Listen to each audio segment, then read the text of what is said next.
Marginal costing oda problems. A company produces 500 units at a variable cost of rupees 200 per unit. The price is rupees 250 per unit and there are fixed expenses of rupees 12,000 per month. இங்கே fixed expenses per மந்த்துன்னு கொடுத்துருக்கிறதுனால நம்ம அவுட்புட்டுமே வந்து per மந்த்துக்கு கொடுத்துருக்கறத assume பண்ணிக்கிறோம். Calculate break even point in terms of units and sales.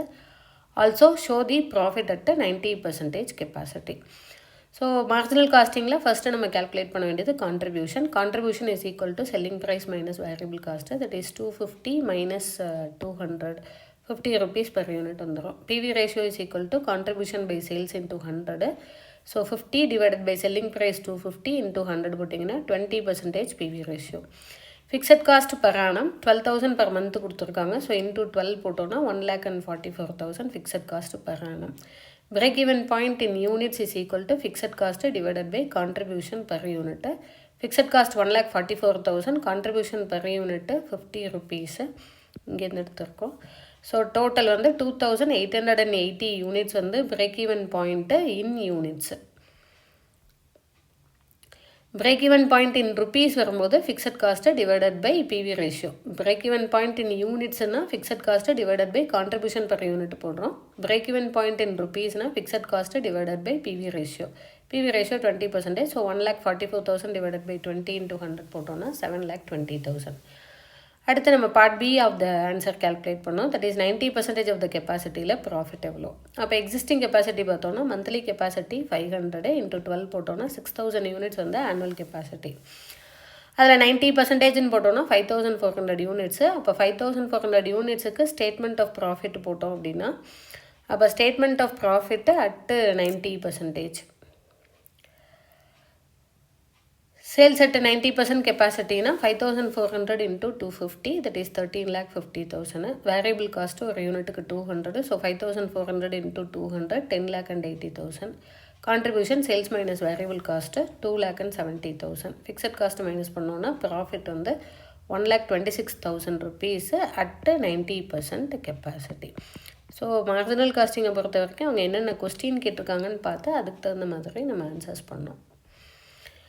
So அடுத்து செகண்ட் ப்ராப்ளம் பார்த்தோன்னா for a company sales are rupees 80,000, variable cost are 40,000 and fixed cost are 40,000. Calculate PV ratio, BEP in சேல்ஸ்னால் ருப்பீஸில், margin of safety and profit. PV ரேஷியோக்கு formula contribution by sales into 100. இப்போ இங்கே contribution is equal to sales minus variable cost வரும். அப்போ sales 80,000, variable cost 40,000 minus பண்ணோன்னா 40,000 contribution, sales 80,000. So 40,000 divided by 80,000 into 100 போட்டால் PV ratio 50%.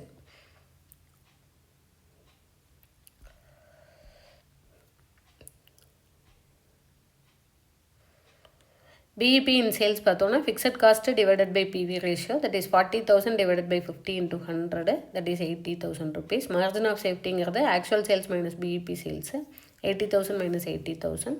Margin of safety sales இல்லை. Margin of safety sales இல்லைங்கும்போது ப்ராஃபிட்டும் இல்லை. Because here the sales is at break even point, there is no loss and no profit. அடுத்த problem வந்து third ஒன்று. From the following information find out PV ratio and sales at break even point. Variable cost per unit ₹15, selling price per unit ₹20, fixed expenses ₹54,000. What should be the new selling price if break-even point for units is reduced to 6,000 units? இங்கே reduced by இல்லை, reduced to 6,000 units. இப்போ ரெண்டு part answer. So first part வந்து BEP calculate பண்ணிடலாம், PV ratio. Contribution is equal to selling price minus variable cost. Selling price 20 minus 15 போட்டோன்னா 5 rupees. PV ratio contribution by sales into 100. ஸோ 5/20 into 100 போட்டால் 25% PV ratio. BEP in rupees na fixed cost by PV ratio into 100, fixed cost 54,000. So 54,000 divided by 25 into 100 போட்டோன்னா 2,16,000 வந்து BEP sales. BEP units வேணும்னா 54,000 divided by contribution per unit எடுக்கணும். இங்கே வந்து அவங்க BEP reduced to 6,000 units அப்படின்னு கொடுத்துட்டாங்க. So BEP வந்து இன் யூனிட்ஸ் கொடுத்தாச்சு, தட் இஸ் 6,000. ஸோ நம்ம கான்ட்ரிபியூஷன் பர் யூனிட் கேல்குலேட் பண்ணி அதை வச்சு தான் selling price per unit calculate பண்ணணும். ஸோ 54,000 டிவைடட் பை 6, அதாவது இந்த சி ஆப்போசிட் சைடு மாற்றணும்னா 54,000 divided by 6,000 is equal to 9 rupees per unit வந்து கான்ட்ரிபியூஷன். அப்போ selling price is equal to variable cost plus contribution வரும்.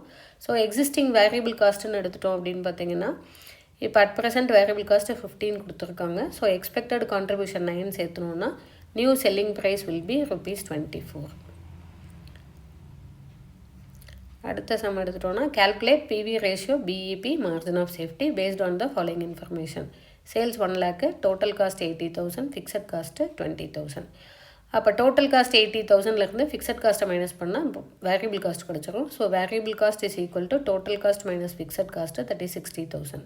Contribution is equal to sales minus variable cost, that is 1 lakh minus 60,000 போட்டோம்னா 40,000 வரும்.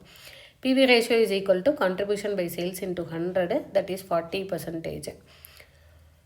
BEP in rupees, fixed cost divided by PV ratio. இப்போ 20,000 divided by 40 into 100 போகும்போது BEP in rupees வந்து 50,000 rupees. Profit is equal to sales minus total cost. So 20,000. Margin of safety is equal to profit by PV ratio into 100. Profit 20,000, PV ratio 40 into 100 போட்டிங்கன்னா 50,000 margin of safety.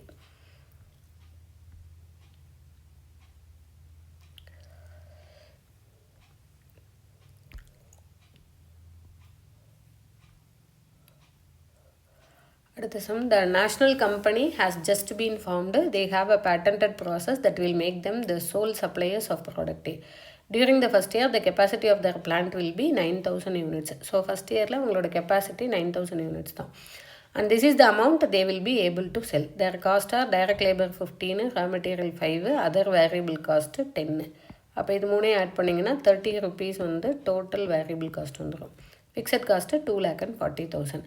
If the company aims to make a profit of ₹2,10,000 for the first year, what should be the selling price? What is the contribution margin at this price? If at the end of the first year, the company aims to increase its volume, how many units will they have to sell to realize a profit of ₹7,60,000?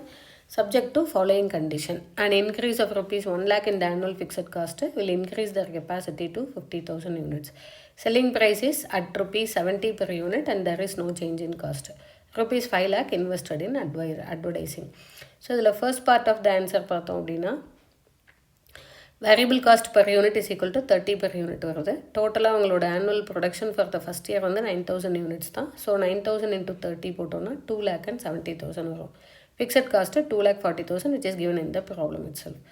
So in the first year, the desired profit is 2,10,000. So sales is equal to variable cost plus fixed cost plus desired profit.